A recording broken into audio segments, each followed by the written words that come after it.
사도행전 15장 1절부터 21절까지의 말씀입니다.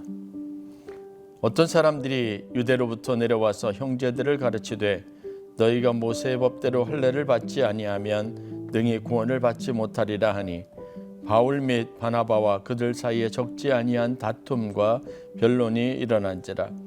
형제들이 이 문제에 대하여 바울과 바나바와 및 그 중에 몇 사람을 예루살렘에 있는 사도와 장로들에게 보내기로 작정하니라. 그들이 교회에 전송을 받고 베니게와 사마리아로 다니며 이방인들이 주께 돌아온 일을 말하여 형제들을 다 크게 기쁘게 하더라. 예루살렘에 이르러 교회와 사도와 장로들에게 영접을 받고 하나님이 자기들과 함께 계셔 행하신 모든 일을 말하며 바리새파 중에 어떤 믿는 사람들이 일어나 말하되 이방인에게 할례를 행하고 모세의 율법을 지키라 명하는 것이 마땅하다 하니라. 사도와 장로들이 이 일을 의논하러 모여 많은 변론이 있은 후에 베드로가 일어나 말하되 형제들아 너희도 알거니와 하나님이 이방인들로 내 입에서 복음의 말씀을 들어 믿게 하시려고 오래전부터 너희 가운데서 나를 택하시고 또 마음을 아시는 하나님이 우리에게와 같이 그들에게도 성령을 주어 증언하시고 믿음으로 그들의 마음을 깨끗이 하사 그들이나 우리나 차별하지 아니하셨느니라. 그런데 지금 너희가 어찌하여 하나님을 시험하여 우리 조상과 우리도 능히 맺지 못하던 멍에를 제자들의 목에 두려느냐. 그러나 우리는 그들이 우리와 동일하게 주 예수의 은혜로 구원받는 줄을 믿노라 하니라. 온 무리가 가만히 있어 바나바와 바울이 하나님께서 자기들로 말미암아 이방인 중에서 행하신 표적과 기사에 관하여 말하는 것을 듣더니 말을 마침에 야고보가 대답하여 이르되 형제들아 내 말을 들으라. 하나님이 처음으로 이방인 중에서 자기 이름을 위한 백성을 취하시려고 그들을 돌보신 것을 시몬이 말하였으니 선지자들의 말씀이 이와 일치하도다. 기록된 바 이후에 내가 돌아와서 다윗이 무너진 장막을 다시 지으며 또 그 허물어진 것을 다시 지어 일으키리니 이는 그 남은 사람들과 내 이름으로 일컬음을 받는 모든 이방인들로 주를 찾게 하려 함이라 하셨으니 즉 예로부터 이것을 알게 하시는 주의 말씀이라 함과 같으니라. 그러므로 내 의견에는 이방인 중에서 하나님께로 돌아오는 자들을 괴롭게 하지 말고 다만 우상의 더러운 것과 음행과 목매어 죽인 것과 피를 멀리하라고 편지하는 것이 옳으니 이는 예로부터 각 성에서 모세를 전하는 자가 있어 안식일마다 회당에서 그 글을 읽음이라 하더라. 아멘. 이는 살아계신 하나님의 말씀입니다. 오늘은 사도행전 15장 말씀을 함께 보시겠습니다. 본문을 여러 가지 측면에서 바라볼 수 있습니다.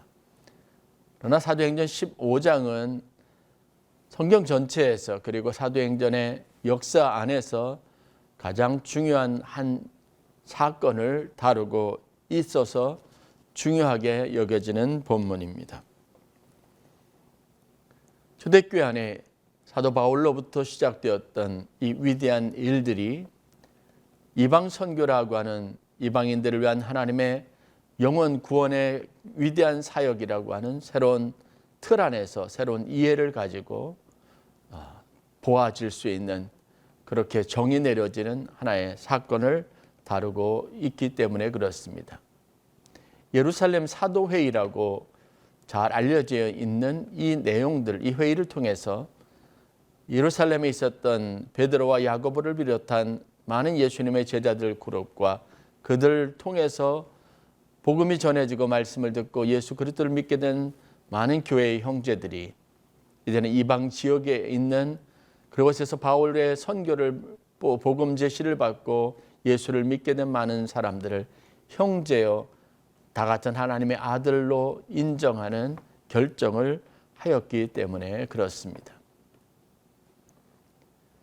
기독교가 특별히 한국에서 1000만, 1500만 기독교인이라고 하는 그런 가슴 설레었던 통계 보고를 가지고 한국 사회 안에 이제 기독교 선교의 역사가 꽃을 피우던 자랑할 만한 시간들이 있었습니다. 1,500만 기독교인이라고 하면 전체 인구를 대략 4,500만 정도로 우리가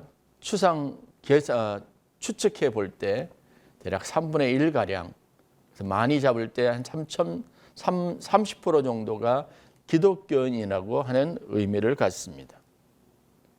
조선 후기 시대부터 시작해서 이루어진 기독교 초기 선교의 역사를, 그 오랜 역사들을 기반으로 생각해 보면 3천만의 기독교인 인구, 다시 말해서 대한민국 인원의 인구의 30%가 기독교인이라고 하는 이런 놀라운 선교의 위대한 업적을 이뤘다라는 사실은, 통계치는 우리의 마음을 설레게 하고 우리 마음속에 정말 하나님 앞에 감사의 고백이 넘쳐나게 하는 일이 아닐 수 없습니다.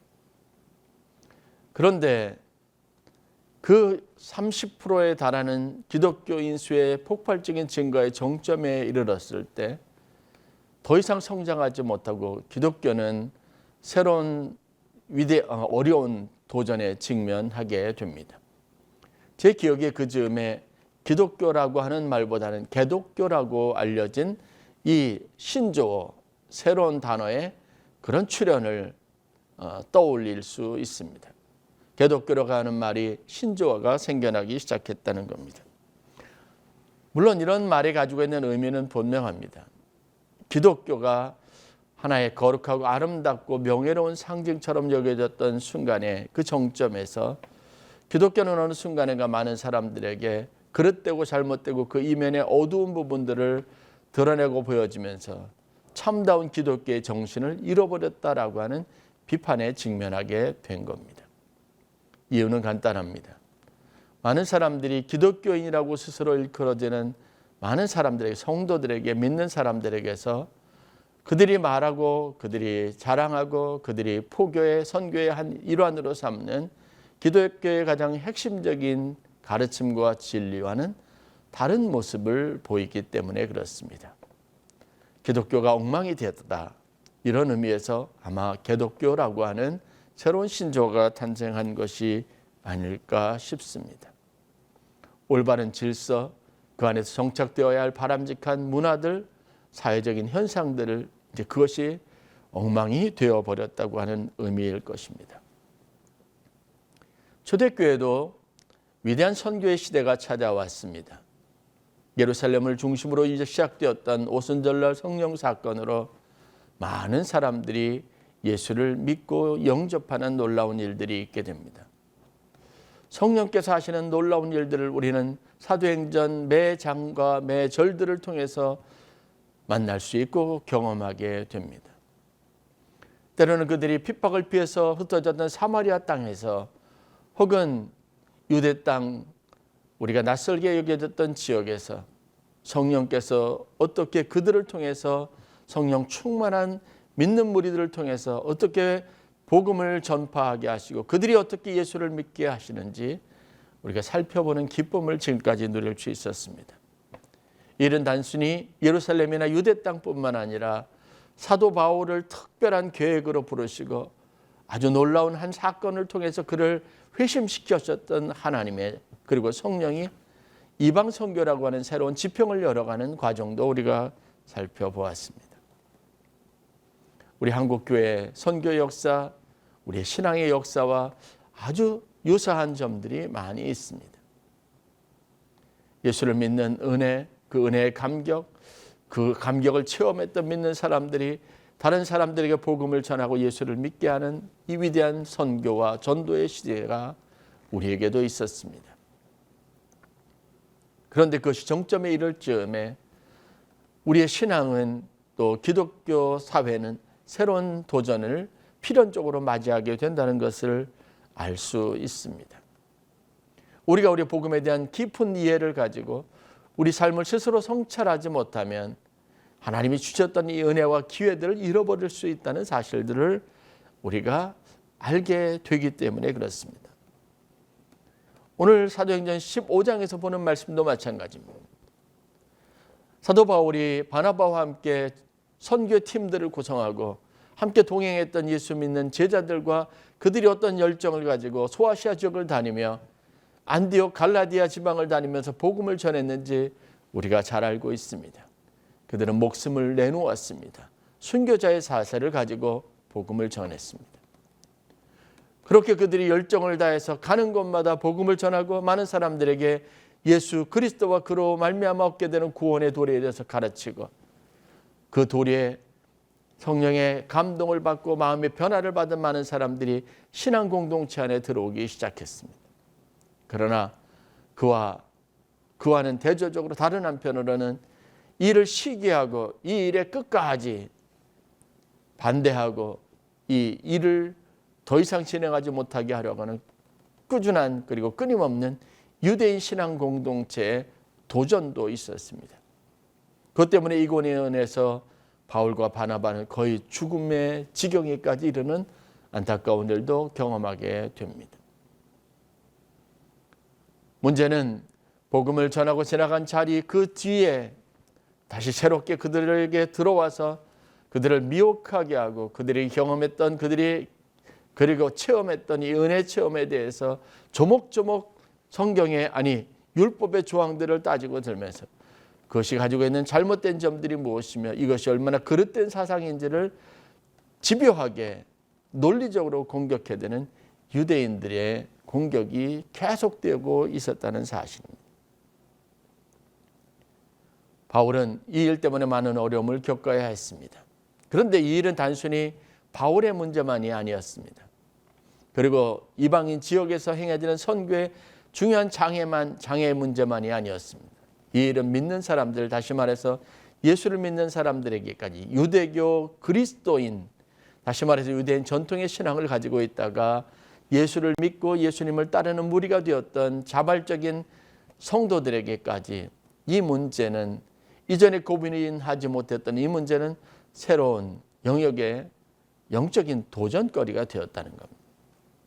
신앙의 정체성의 혼란을 야기시키는 사건이 됩니다. 왜냐하면 자기들이 일반적으로 가졌던 것처럼 예수를 믿는 믿음만 있었던 그들은 여전히 유대교 율법과 문화와 전통 안에서 모든 사람들이 수용할 만한 신앙 생활을 하고 있었던 반면에 이방인들은 그들과는 생활 속에서 삶 속에서 때로는 혐오감을 느낄 만큼 전혀 다른 방식의 삶의 방식을 따르면서 그들이 예수 믿는 자, 하나님의 자녀, 우리의 형제라고 하는 사실을 인정해야만 하는 어려움이 있었기 때문에 그렇습니다. 여러분, 우리가 신앙생활하면서 대부분의 많이 우리에게 찾아오는 갈등과 어려움의 본질을 살펴보면 우리가 신앙생활하는 것은 이렇다, 예수 믿는 것은 이렇다라고 내리는 우리만의 정의가 있기 때문에 그렇습니다. 그런데 그 정의에 부합하지도 않습니다. 그 새로운 행동 반경에 그리고 생활 방식에 우리가 익숙하지도 않은 다른 사람들의 모습을 볼 때마다 우리가 참 많이 안타깝고 혼란스러울 때가 있습니다. 저들의 신앙을, 저들의 믿음을 과연 믿음이라고 인정할 수 있을까라는 본질적인 회의감도 들게 하는 경우들이 많습니다. 사실은 그것 때문에 교회 안에서 실질적인 다툼도 일어나기도 합니다.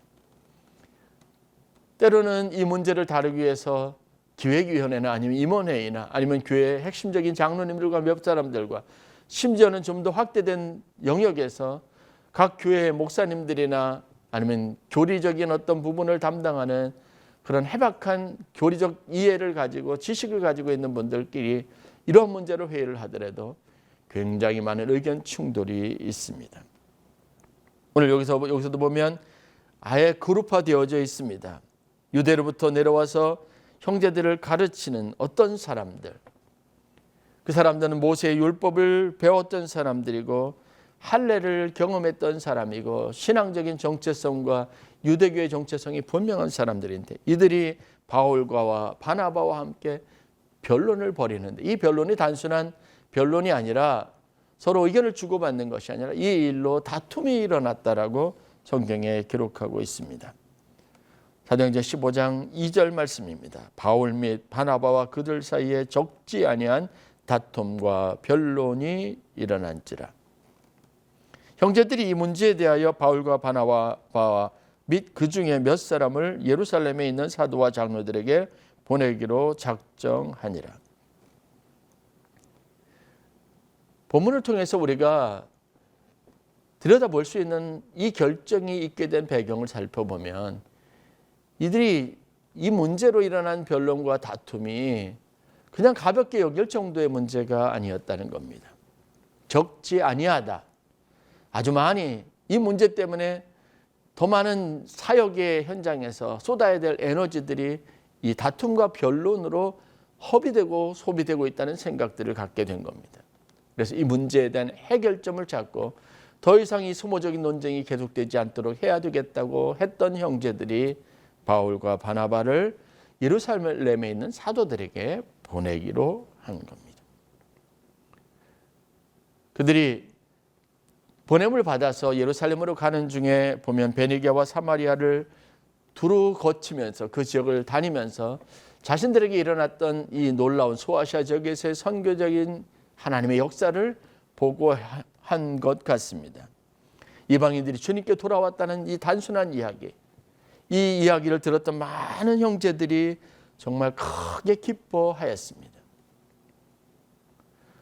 많은 사람들이 예수를 믿게 되는 것, 또 신앙 공동체 안으로 들어오는 것은 정말 우리 모두의 기쁨입니다. 그런데 그 기쁨이 우리의 실제 생활에서 나타난 여러 가지 다른 차이점들과 그리고 여러 가지 신앙적인 문제들, 실질적인 생활에서 부딪힘이 되고 그것들이 거치는 문제가 되고 마음에 부담이 되어질 때 우리가 가지고 있는 신앙적인 감격 그리고 기쁨이 얼마나 많이 잘 쉽게 훼손당할 수 있는지를 우리가 잘 알고 있습니다. 초대교회 안에 그런 문제가 있는 겁니다. 이 문제를 해결해야만 했고 이 문제를 다루어야만 했던 겁니다. 그렇게 해서 예루살렘에 바울과 바나바가 도착했고 이 문제에 대해서 정식으로 사도들 간에 모여서 회의가 일어나기 시작합니다. 6절 말씀입니다. 사도와 장로들이 이 일을 의논하러 모여. 사도와 장로들이라고 하면 여기서 장로들은 유대계 장로를 말하는 것보다는 교회, 예수를 믿는 초대교회 안에 있었던 어른들을 말하는 걸 겁니다. 교회의 핵심적인 지도자들, 사도들과 그리고 각 교회에서 아니면 많은 신앙 공동체를 이끄는 실질적인 어른들인 장로들이 모여서 이 문제를 의논하기 시작했다는 겁니다. 그런데 7절 말씀을 보면 많은 변론이 있은 후에라는 기록이 이어지고 있습니다. 이 문제가 논의되고 이 문제를 어떻게 다뤄야 되는 실질적인 그런 사안들을 직면해 있었을 때는 이 문제를 다루는 것이 쉽지 않았던 것 같습니다. 아마 이전에 15장 1절과 2절에서 있었던 것처럼 적지 않은 변론 때문에 다툼과 소동이 일어날 수도 있습니다. 이 문제를 다루고 있었을 때 이때 결정적으로 개입한 사람들, 그 사람의 두 사람의 이야기가 오늘 성경에 기록이 되어져 있는데 첫 번째는 베드로이고 그 다음은 예루살렘 교회의 수장이라고 최고의 어른이라고 지도자라고 여겨지고 그렇게 추앙받았던 야고보입니다. 이들이 가지고 있는 마음과 지혜가 결국은 선교의 새로운 장을 열게 하고 이 복잡하고 어려운 문제를 해결하는 데 가장 중요한 지침을 마련하게 되는 겁니다. 결론은 이겁니다. 우리가 예수 그리스도께서 우리에게 주셨던 은혜와 우리가 성령을 통해서 경험했던 이 하나님의 위대한 역사들을 경험하여 볼 때, 경험으로 볼 때 그 경험을 말씀으로 비추어 볼 때 이 일은 하나님의 역사이고 하나님의 위대한 역사라는 사실입니다. 하나님이 기뻐하시는 일이라는 사실입니다. 사람들 각각 다른 차별성이나 차이에 대해서 논의하고 그 문제를 조목조목 하나하나 다투고 그 문제에 대해서 어떤 차별성을 두고 비판하려고 하는 것보다 판단하려고 하는 것보다 우리가 이 일련에 일어나는 모든 과정 속에 담겨져 있는 하나님의 뜻을 먼저 생각하고 그 뜻에 순종하는 것이 옳다라는 결론을 내리고 있기 때문에 그렇습니다. 우리가 받은 것이 은혜이듯이 베드로는 그것이 이방인 사도, 이방인 성도들이지만 헬라파 그리스도인들이지만 그들이 받은 건 역시 동일한 하나님의 은혜라고 말합니다. 오래전부터 하나님의 계획 속에서 우리를 택하셨던 것처럼 하나님이 이방의 민족인 그들도 하나님 택하셨다라고 말하고 있습니다. 그러므로 그들과 우리 사이에 동일하다는 일체감을 확인해 주는 것이 바로 베드로의 이야기입니다. 11절 말씀입니다. 우리는 그들이 우리와 동일하게 주 예수의 은혜로 구원받는 줄을 믿노라 라고 선언합니다. 야고보의 말은 어떻습니까? 야고보는 시몬이라고 하는 선지자의 말, 시몬이라고 하는 사람 선지자의 말을 인용하여 고백했던 그 놀라운 예언의 말씀을 예로 들어서 그들에게 선언합니다.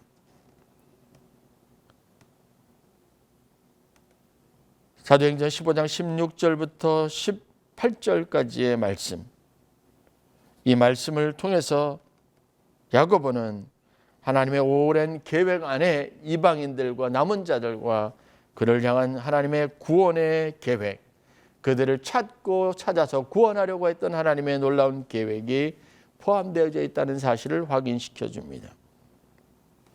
그래서 이방인 중에서 하나님께 돌아오는 자들을 괴롭게 하지 말아야 된다는 사실을 다시 한번 언급하면서 그들에게 필요한 것은 멍해가 아니라 은혜라고 하는 사실을 강조하게 합니다. 우상에게 더러운 것과 음행과 목매어 죽인 것과 피를 멀리하라는 이 오래된 모든 사람이 다 오래전부터 알고 있었던 모세로부터 내려왔던 이 몇 가지 사항만에서만 벗어나지 않는다면 그들에게 굳이 할례를 받게 하거나 예수 믿는 사람으로서 다시 기독교의 율법의 어떤 굴레 안에서 이들을 속박하지 않아야 된다는 사실들을 명확하게 하고 이것을 결의하게 됩니다.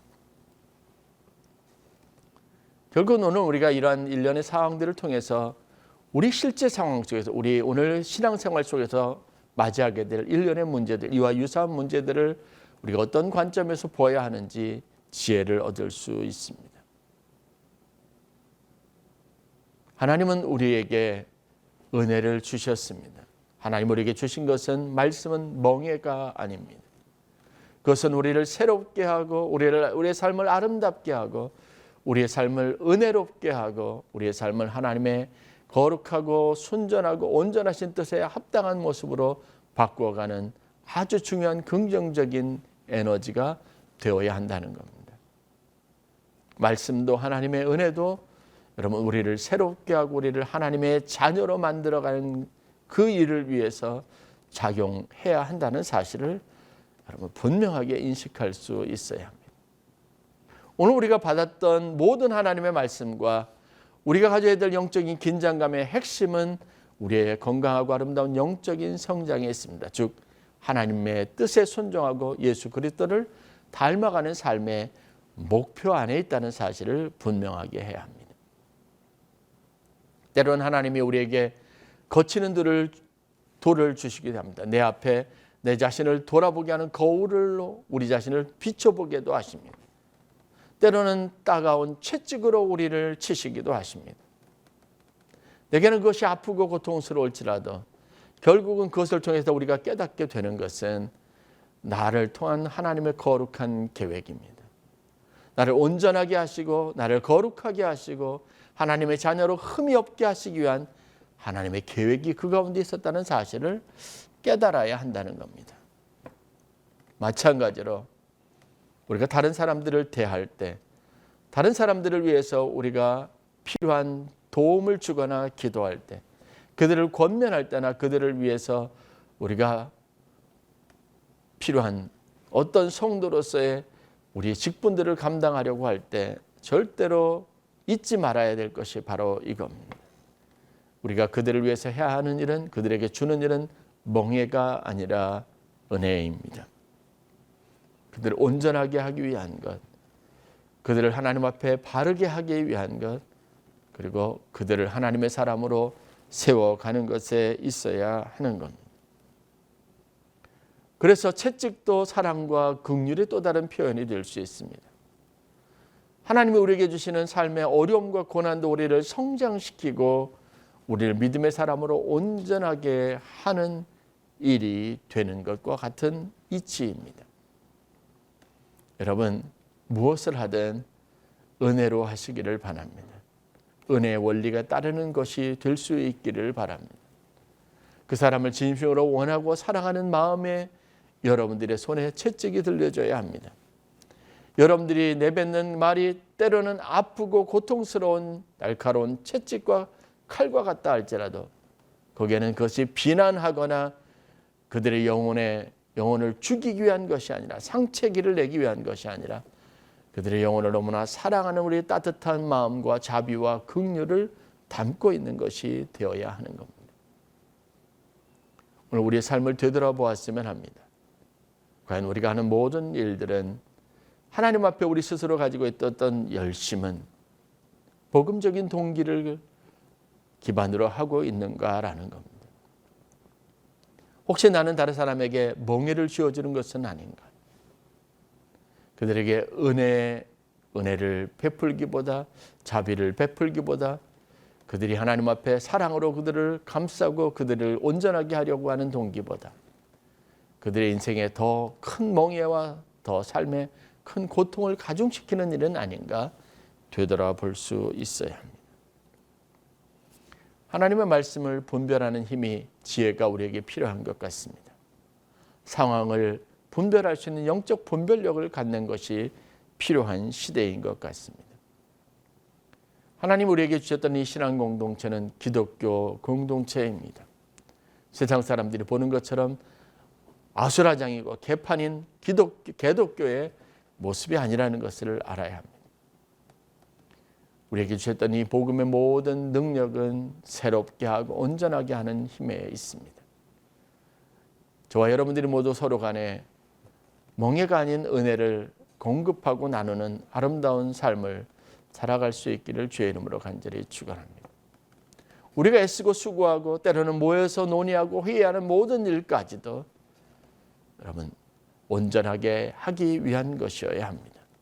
그것은 더 이상 멍해가 되어서는 안 되고 은혜의 수단이 되어야 하고 은혜를 전파하고 은혜를 나누는 방법으로 활용될 수 있어야 합니다.